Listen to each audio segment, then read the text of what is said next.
मुंबईच्या महापौर ऋतू तावडेंनी घेतली मुख्यमंत्री फडणवीसांची भेट। पीआरओ बदलण्याची मागणी।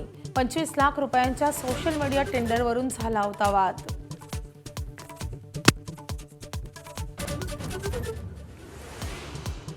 ऑनलाईन साखर खरेदीवर ई-कॉमर्स कंपन्यांचे निर्बंध।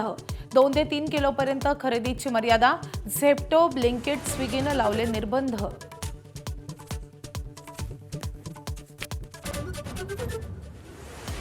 राज्यातील रिक्षा टॅक्सी चालकांना मराठी शिकण्यासाठी 1 वर्षाची मुदतवाढ।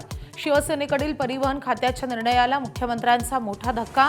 परिवहन मंत्र्यांना विश्वासात न घेतल्यानं शिवसेना मंत्री नाराज असल्याची सूत्रांची माहिती।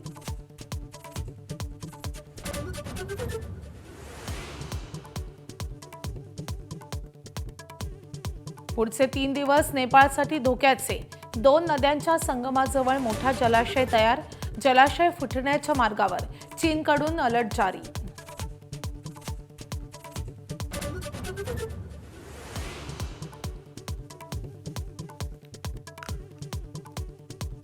नेपाळमधल्या महाप्रलयातल्या मृतांची संख्या 469 वर। 1000हून अधिक नागरिक बेपत्ता। महाराष्ट्रातले 114 जण अडकले।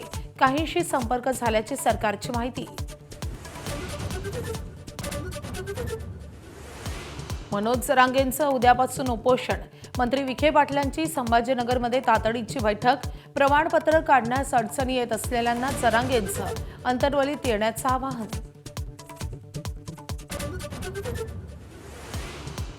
देशभरात आज रक्षाबंधनाचा उत्साह।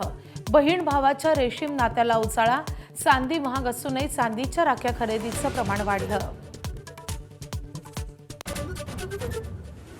महिनाभरात वेलचीच्या दरात किलोमागे 700 रुपयांची वाढ। वेलचीचा किरकोळ दर 4200 रुपये किलोवर। मिठाई दुकानदार, व्यावसायिकांसह ग्राहकांना फटका।